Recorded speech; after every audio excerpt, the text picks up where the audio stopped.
और ब्राजील में इस वक्त बाढ़ लगातार तबाही मचा रही है। ब्राजील में भूस्खलन और बाढ़ से अब तक 80 लोगों की मौत की खबर है। कई इलाकों में घर छोड़ने पर मजबूर हुए लोग। रूस के आक्रामक रुख के बाद बैकफुट पर आया अमेरिका। यूक्रेन को लंबी दूरी की रॉकेट नहीं भेजने का ऐलान किया। डॉनबास के पूर्वी क्षेत्र में नियंत्रण के लिए यूक्रेन रूसी सेना में भीषण लड़ाई। रूसी डेथ स्क्वाड्स ने बड़े यूक्रेनी नेताओं और अधिकारियों का सफाया करने के लिए शुरू किया मिशन हंट टू किल।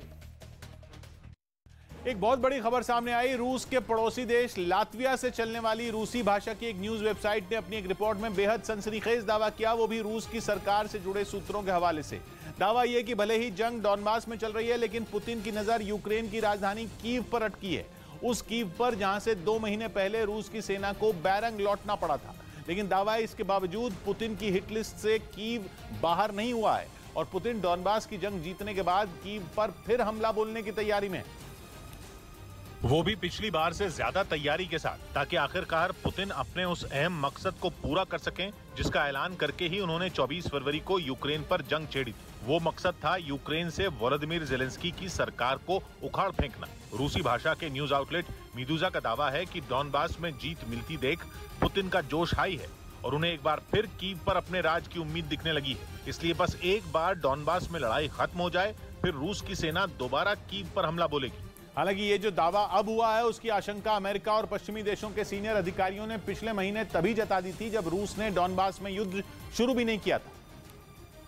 और तब अमेरिकी न्यूज चैनल CNN को अमेरिका और यूरोप के कई अधिकारियों ने बताया था कि पुतिन ने भले ही अपना फोकस दक्षिणी और पूर्वी यूक्रेन की तरफ शिफ्ट कर दिया हो, लेकिन पूरी संभावना है कि पूर्वी यूक्रेन के डोनेस्क और लुहांस्क पर कब्जा जमाने के बाद पुतिन एक बार फिर यूक्रेन की राजधानी कीव पर धावा बोलेंगे।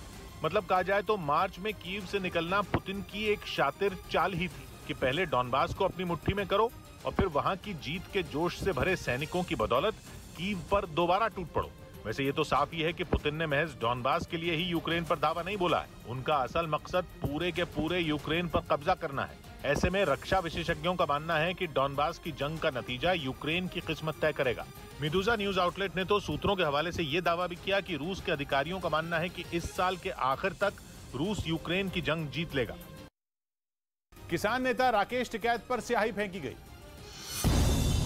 कर्नाटक के बेंगलुरु में एक प्रेस कॉन्फ्रेंस के दौरान किसान नेता राकेश टिकैत पर कुछ लोगों ने हमला कर दिया और फिर स्याही भी फेंक दी। यहाँ पे कोई नहीं है, ये लोकल पुलिस की जिम्मेदारी है।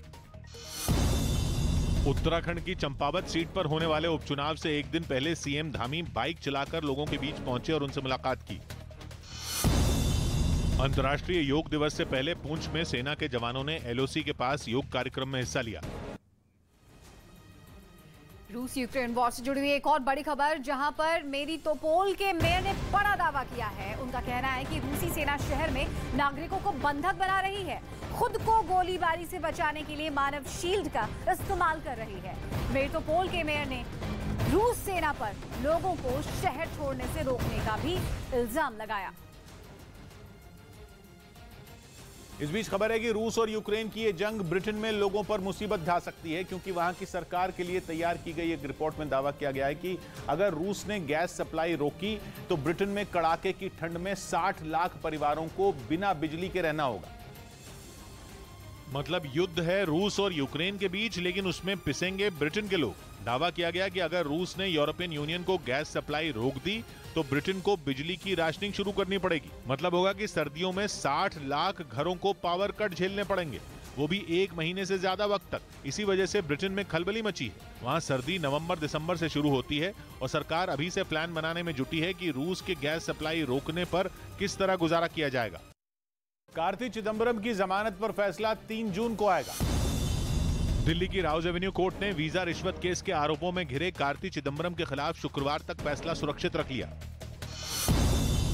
प्रधानमंत्री मोदी ने कोरोना संकट में अपने माता पिता को खोने वाले बच्चों की मदद के लिए PM केयर्स फंड से बड़ा ऐलान किया, जिसके बाद उन्हें आर्थिक मदद और आयुष्मान हेल्थ कार्ड देने का अभियान शुरू किया गया। जब आप 23 साल के होंगे तब 10 लाख रुपया एक साथ आपको मिलेगा। महाराष्ट्र के नासिक में हाईवे पर एक गाड़ी पलट गई। हालांकि राहत की बात यह रही कि इस हादसे में किसी को चोट नहीं आई।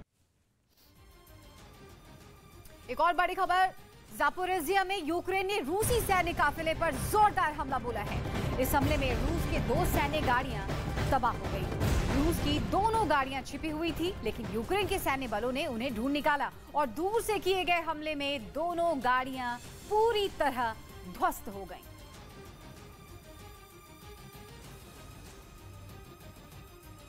वहीं यूक्रेन में चल रही जंग के बीच यूरोप के एक बड़े देश के साथ रूस ने एक ऐसी डील की जो यूरोपियन यूनियन की टेंशन बढ़ाने वाली है।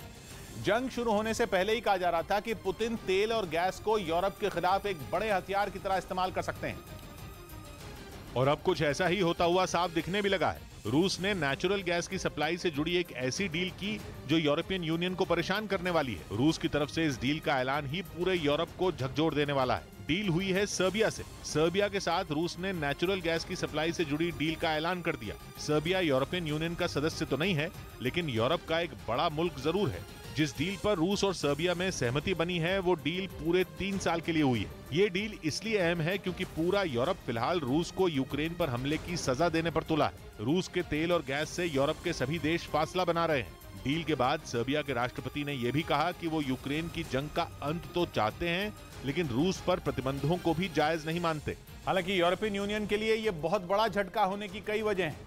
सबसे बड़ी वजह यह कि सर्बिया पिछले 13 साल से यूरोपियन यूनियन का सदस्य बनने की कोशिश कर रहा था। 2009 में उसने औपचारिक तौर पर यूरोपियन यूनियन की सदस्यता लेने के लिए आवेदन किया था, लेकिन अब तक वो प्रक्रिया पूरी नहीं हो पाई और सर्बिया यूरोपियन यूनियन का सदस्य नहीं बन पाया। माना जा रहा है कि यूरोप के बड़े देशों से सर्बिया के रिश्तों में खटास की ये सबसे बड़ी वजह है, जिसका रूस ने फायदा उठाया और यूक्रेन जंग के नाजुक वक्त में सर्बिया को अपनी तरफ खींचने में रूस को ज्यादा मुश्किल नहीं हुई। हालांकि रूस और सर्बिया के बीच पहले से कारोबारी रिश्ते मजबूत रहे। तेल और गैस के अलावा भी बड़े पैमाने पर कारोबार होता रहा। यहां तक कि नेचुरल गैस के मामले में तो सर्बिया पूरी तरह से रूस पर निर्भर है। लेकिन माना जा रहा था कि यूक्रेन जंग के बाद यूरोप के सभी मुल्क रूस का विकल्प ढूंढने में लगेंगे। कयास लगाए जा रहे थे कि सर्बिया भी ऐसा ही करेगा और जल्द ही गैस के दूसरे सप्लायर ढूंढेगा। लेकिन सर्बिया ने रूस के साथ एक झटके में 3 साल के लिए गैस की डील करते हुए ये साफ कर दिया कि वो रूस के साथ खड़ा है। सर्बिया की तरफ से आए बयान में यह भी साफ हो गया कि वो अपने देश में ऊर्जा का संकट नहीं चाहता। साफ है कि गैस के लिए रूस पर निर्भरता से सर्बिया को कोई शिकायत नहीं है। लेकिन सर्बिया की इस डील से यह भी साफ हो गया कि यूरोपियन यूनियन रूस का रास्ता नहीं रोक पाएगी। कितने भी बैन लग जाएं, कम से कम 3 साल तक तो रूस की गैस यूरोप में पहुंचती ही रहेगी। हालांकि सर्बिया के रूस का साथ देने के पीछे कुछ और वजह भी हो सकती है। सबसे अहम है कोसोवो। माना जा रहा है कि कोसोवो सर्बिया की दुखती रग है, जिसकी वजह से सर्बिया फिलहाल रूस से टकराना नहीं चाहता। कोसोवो कभी सर्बिया का हिस्सा हुआ करता था, लेकिन अब कोसोवो अपने आप को अलग मुल्क मानता है, जबकि सर्बिया कोसोवो को अपने ही देश का एक प्रांत मानता है। दावा तो यह है कि कोसोवो ही सर्बिया के लिए यूरोपियन यूनियन की सदस्यता न मिलने की वजह बना था। कोसोवो में 90% से ज्यादा आबादी मुस्लिम समुदाय की है। ये सर्बिया का दक्षिण पश्चिम हिस्सा है। कोसोवो खुद को आजाद मुल्क मानता है और यहां तक कि नेटो की सदस्यता भी पाना चाहता है।